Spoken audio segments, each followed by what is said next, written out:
What's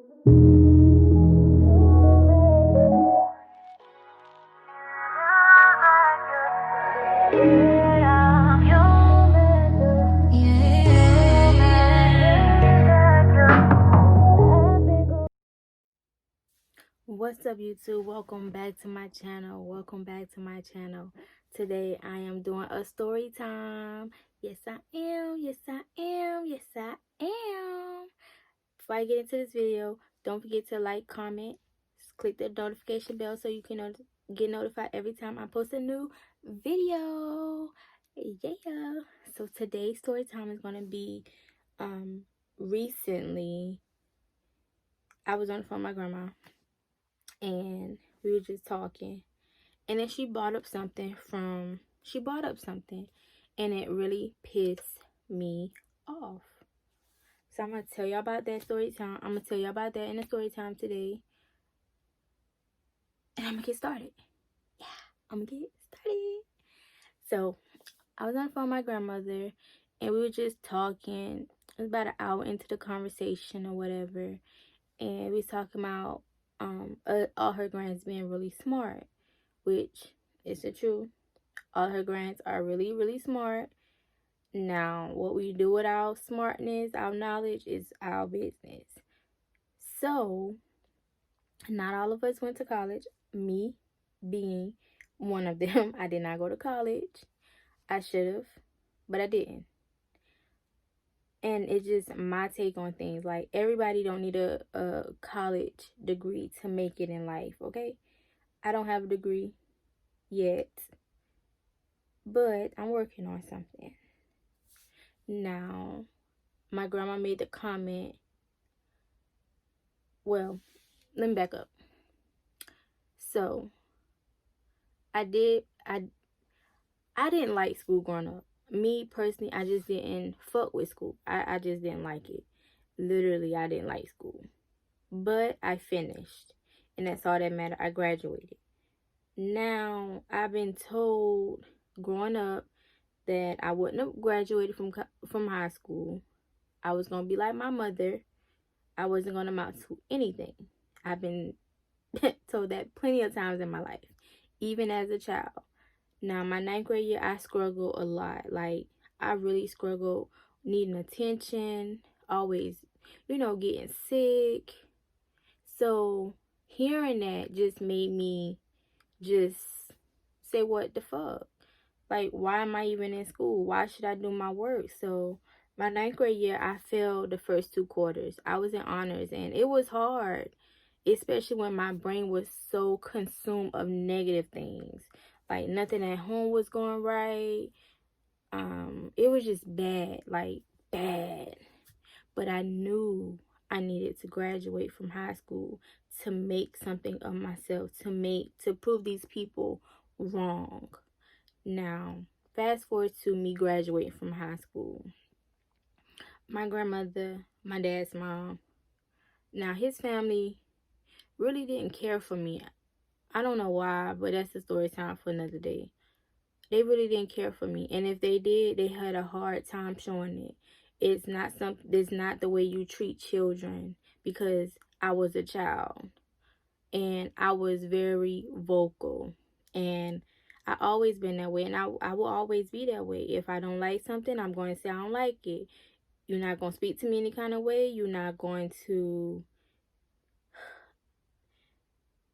I don't know what to say. Like, you're not going to treat me like I'm nobody when I am somebody. Everybody is somebody, regardless of how they make it in life, how they take on life. They are still somebody. So treat them as such. So, guys, it got corona, and it takes a lot out of me to talk, but I'm gonna talk.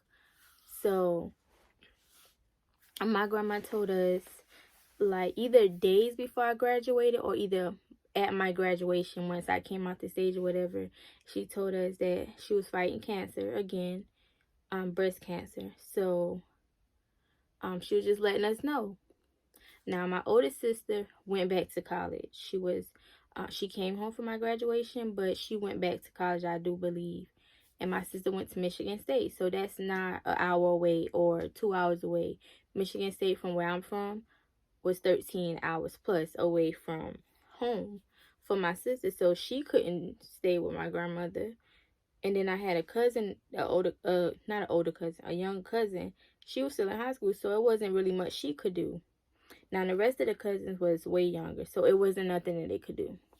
So I decided that since I could not go in the military at the time, I was just going to stay back, get a job, not go to college, because I wanted to go to UNC Tar Heel. But that didn't happen. I ended up getting a job. We had a new store open up. It was Save a Lot, and I got a job there. And I took care of my grandmother. I stayed at my grandmother's house. I made sure she had what she needed, everything. So it was just like I put myself on the line for my grandmother. And I'm not complaining about it because I like the fact that I did not go to college. I didn't want to go to college, but I was going to go. I wanted to go in the military, but I couldn't because somehow my paperwork got mixed up with somebody that had appendicitis. And obviously, if you had appendicitis, you can't go in the military. So that wasn't me. So then when I found out that I couldn't go in the military, got a job, it had hurt my heart. But when God says yes, nobody can say no. I ended up getting a tattoo that same day that I found out I couldn't go in. At the time, this was when the military was cutting back on tattoos or something like that. Like, you can have a tattoo below your uniform top or something. I don't remember. But then, like, I stayed my ground for months. So he's talking about that. And she told me, this is what she said. She said, Kanisha, I still think that you could have been a lieutenant in the military. And I was like, all right, Grandma, let's not talk about that, because that is a very triggered conversation for me. It really triggers everything in me. Like, it really takes me to the worst spot ever, because I wanted to be in the military. I wanted to be great in the military. I wanted to do things in the military, and I just couldn't because I got sick. So it wasn't my choice to get out the military. It wasn't my choice to not be able to go past 2 years in the military. That was not my choice. This ain't that. And I don't talk about it because it bothers me. So when I ask you, please, let's just talk about something else, and you continue to go on, now you're looking for a fight. So I told my grandma, I was like, Grandma, let's talk about something else. She said, okay, or whatever. And then it got quiet. Then she was like, well, what did she say? She said, can't remember what she said, but she went on and she said more. And I said, all right, Grandma. So now, since you want to talk about it, let's talk about it. Let's bring it to the light. I said, did you forget that I didn't go to college because I had to take care of you? I said, did you forget that I got a job so that I could make sure I was there for you, make it to your appointments, and do everything that you need to do? Did you forget about that? Did you?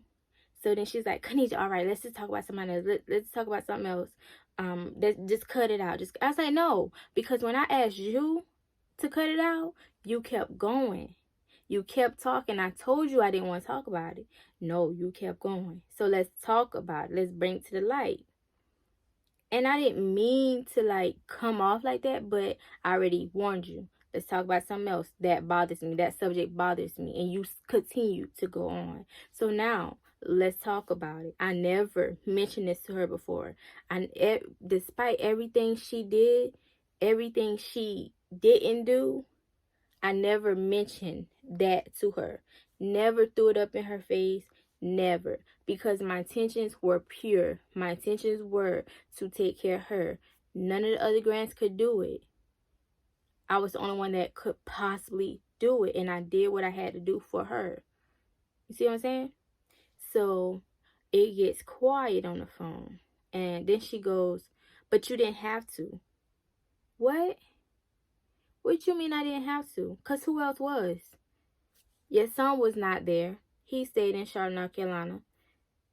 Your daughter, She was coming to check on you and stuff, but she have her own family. She can't stay with you and make sure that everything is okay. The oldest grand was gone off to college. Then there was me that just graduated. I ain't start doing anything. I ain't went on no journey yet. So that only left me. My grandfather, you taking care of him because he's sick. He can't take care of you. So who did that leave? But for you, years later, and I ask you, don't speak about it. Just let's talk about something else. Change the subject. But for you to come out your mind and say, but you didn't have to? What you mean I didn't have to? You would say that now since I've done it.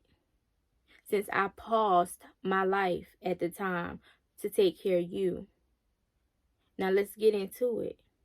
When I went in the military, when I finally left for the military, at the AIT, when I was in AIT, I asked my grandma, this was my grandfather had just passed or whatever. And I know he left money for everybody. But me, because I was in the military, I didn't get nothing. I got $100 from her when I came back home on A-Trap. $100. Now, my granny left a lot of money. A lot. And I know he left money for me, but I only got $100 out of it. Which, money ain't everything. I don't care. I was making my own money. But I asked her, I want a specific car off the lot. And I asked her to co-sign for me. Now, my credit score was good. I just had no beacon score. So I couldn't get a car by myself. I needed a co-signer. And my other grandparents couldn't do it at the time. So I asked her. She was the only person that could possibly do it. She told me no. Y'all understand how bad that had hurt my feelings. So bad. Like, I wanted this car so bad. My mom couldn't do it. My grandparents on the other side couldn't do it. And then that was her. She couldn't do it. She just told me flat out no. She didn't say, I'll think about it. I'll see what I can do. None of that. It was just, no. I'm not doing it, Kanija. I was like, all right, that's fine. It bothered me, but I'm not going to let nobody I'm not going to let nobody allow me to show them how much they bothered me. I just went and got something else. I did get a car. It was what I wanted, but I needed a car, so I got one. So that was that. And still, like, this just happened maybe a week ago, and I hung up on her because I'm not in the business of trying to get even with nobody, because I'm trying to go up and get even with nobody. I'm not about to sit here and throw nothing up in nobody's face about what I did for them, because this ain't that. It happened. It's over with. It's done. So you have to live with that. You have to live with how you treat people that really care about you. One thing my dad's side can't say is, I don't care about them. Now, I really don't care about my dad. Like, that's honest. I really don't care if he's here or there. I really don't. But that's just me. Because at any given day, your dad shouldn't... A person that helped bring you in this world should never give up on you. Should never make you belittle you. Should never make you feel less of an individual. When I tell y'all my dad did some stuff to me, that man did some stuff, said some stuff to me that nobody can ever return from. Never, ever. And I'm telling y'all, it don't bother me at all. I can talk about it now because this ain't that. And I'm going to just keep it like that. Like, this ain't that. No man will ever allow me. Let me rephrase this. No man will ever know that they make me weak. The only man that could possibly weaken my spirit and my soul is the man that's in the bed that I lay next to every day. Because this man came into my life and he loved me unconditionally. He showed me how a man's supposed to treat their child, their daughter. When I tell y'all, he worshiped the ground Layla walk on. My husband worshiped the ground Layla walk on. He's been in her life every year of her life. he's been there for her in times where I'm just like, damn, I wish I had my dad. You know what I mean? I don't want to see my baby hurt. I don't want to see my baby crying, asking where daddy, unless it's he's deployed and he's working. In order for you to get everything you want, he gotta work. So that's where daddy at. Other than that, I don't see my husband ever leaving us. Like, he's a good man. So my baby don't know my daddy. Now, when she asks about, like, when she see pictures with him in it, who's that, mommy? Nobody. I be quick to tell him, nobody. And I ain't ashamed to say it. Because if he wanted to be there, he would have been there. But one thing he won't do is be in and out of her life. Because ain't no man gonna show you no signs of weakness that you need them. Because you don't need no man. If it ain't your daddy, baby, it ain't happening at all. So that's a little quick story time. I'll probably do a story time on my sperm donor. Maybe one day. I don't know when, because it's a long story. And I can talk about it. It doesn't bother me no more at all. Like, sometimes I do get flashbacks as to, like, maybe why was he never there? But I know, and I'm glad that he showed me that I should never need a man for anything. I'm a hustler, and I'm going to get it. Regardless, I'm going to get it. Ain't no man can take nothing away from me. Ain't no man can bring anything that I can't bring to the table besides a penis. But this ain't that. And I'm going to just say that. Like, I'm going to just leave it there. And I'm going to go ahead and end this video. I don't want to make it too long. Just don't forget to like, comment, and subscribe. Share this video out if you compelled to do it. And if nobody told you that you are beautiful today, you are beautiful. Don't let nobody come and take your joy away from you. Click the notification bell down below so that you can get notified every time I drop a new video. And stay tuned for my next video. Bye.